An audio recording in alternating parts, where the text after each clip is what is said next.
Uhura's first name. Why Star Trek took 43 years to introduce Nyota Nichelle Nichols LT. Uhura broke barriers on Star Trek, the original series, paving the way for women of color on television, but the iconic character did not officially receive a first name until 2009. As the communications officer on the USS Enterprise under the command of Captain James T. Kirk, William Shatner, Uhura was too often reduced to declaring that hailing frequencies were open. Still, she was a young black woman on the bridge of a starship, which was a major breakthrough in the 1960s. While most of the characters on TOS received first and last names, Uhura was only ever Uhura. Adopted from the Swahili word uhuru, meaning freedom, Uhura is a beautiful name for a wonderful character. Although Uhura's first name, Nyota, was not used on screen until J.J. Abrams' Star Trek in 2009, the name had popped up in various non-canon sources since the 1980s. Despite this, none of the films following Star Trek, the original series, mentioned Uhura's first name, and Uhura did not play as large of a role in the films as she could have. This changed with Star Trek 2009, which marketed Zoe Saldana's Uhura as the third lead alongside Chris Pine's James Kirk and Zachary Quinto's Spock. Considering the military-like command structure on the Enterprise, it's not surprising that characters were most often referred to by their last times. There does not seem to be any particular reason why Uhura did not initially receive a first name, but it could have something to do with the nature of television in the 1960s. The characters and their backstories were not mapped out in a series Bible the same way they are in many television productions today, and the characters of TOS were in a constant state of flux. The name Nyota was first used by author William Rotsler in his 1982 licensed tie-in book, Star Trek II Biographies, and both Gene Roddenberry and Nichelle Nichols approved of the name. Meaning star in Swahili, the name Nyota was then used in various tie-in novels until its first official canon use in Star Trek 2009. Uhura's name actually became a running joke in the film, as James Kirk tried to figure out what it was before he eventually heard Spock call her Nyota. Star Trek Strange New Worlds introduced Celia Rose Gooding's version of Nyota Uhura, officially adopting the name into Star Trek's Prime Universe. Building on the foundation laid by Nichelle Nichols, Zoe Saldana, and Celia Rose Gooding have helped make Nyota Uhura a much more complex and fully realized character. In J.J. Abrams' 3 Star Trek films, Uhura gets to be an action hero and a romantic lead. Uhura's knack for languages, first hinted at in Star Trek, the original series, proves to be invaluable in the J.J. Abrams trilogy, as she converses with both Romulans and Klingons. Uhura's controversial romance with Spock also plays a large role in the films. When Star Trek Strange New Worlds begins, Uhura is at the very beginning of her Starfleet career, serving as a cadet on the USS Enterprise of Captain Christopher Pike, Anson Mount. In only 2 seasons, Uhura has already saved the Enterprise numerous times, and Celia Rose Gooding has brought new depth to the character. In the Strange New Worlds musical episode, Gooding delivers a powerhouse musical number that establishes Uhura's role as the glue that holds the Enterprise crew together. Nyota Uhura remains one of Star Trek's most compelling characters, with a legacy stretching Star Trek, the original series, to the present day.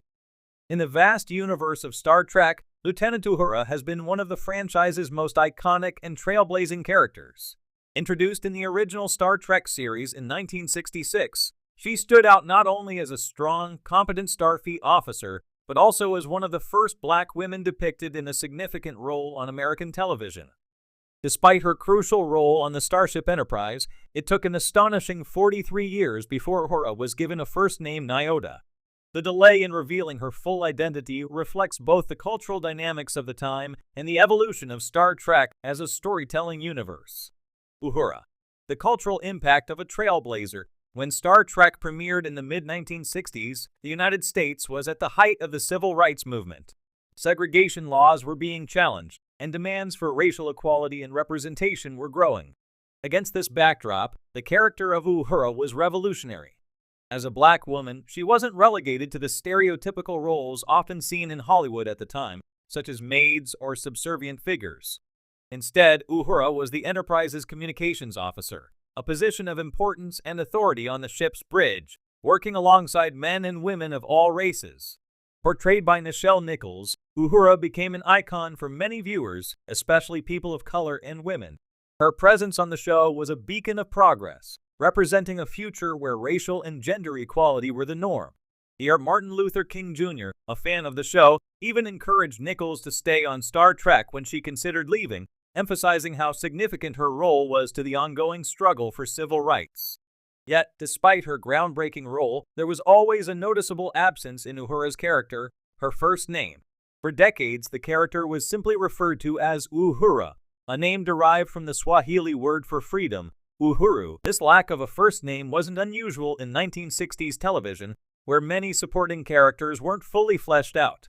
But as Star Trek grew in cultural significance and expanded through movies, spin-offs, and fan conventions, the omission became more glaring. The long wait, cultural and creative considerations, one of the primary reasons it took so long for Uhura to be given a first name likely lies in the changing priorities and circumstances of Star Trek's creators. When Gene Roddenberry first developed the show, the focus was on building a futuristic world that emphasized diversity, but character backstories often took a backseat to the series' episodic nature and its larger themes of exploration and diplomacy. After the original series ended in 1969, Star Trek went through a long period of dormancy before being revitalized in the late 1970s with a series of films.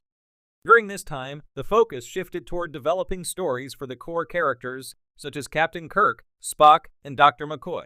Secondary characters like Uhura, while beloved by fans, were often underdeveloped in these movies. Uhura's role, while still prominent, remained more functional than personal. Fans of the show, however, never stopped wondering about her full name.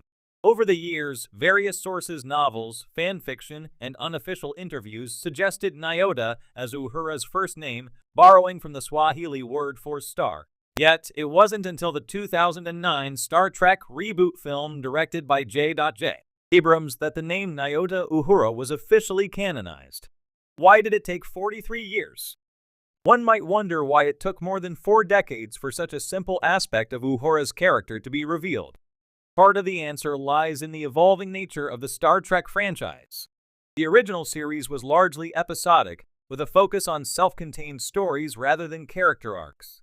During the 1960s, television storytelling did not place the same emphasis on deep character development that modern audiences have come to expect.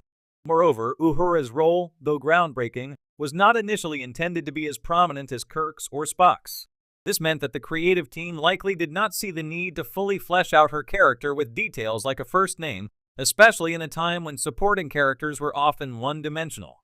Another factor is the evolution of the fan base. Over the years, Star Trek fans became more invested in the world-building and character development of the franchise.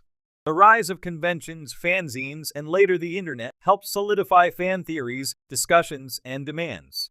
The name Nyota surfaced in fan circles as a plausible and fitting first name for Uhura.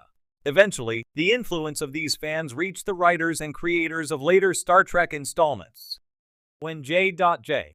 Abrams took on the task of rebooting Star Trek in 2009, there was a clear opportunity to revisit some of the aspects of the franchise that had been overlooked or underdeveloped in the past. In this new iteration, the filmmakers decided to expand Uhura's character, including giving her the first name fans had long speculated about Nyota. With a more modern approach to storytelling and character depth, it was finally time for Uhura to be fully realized as Nyota Uhura.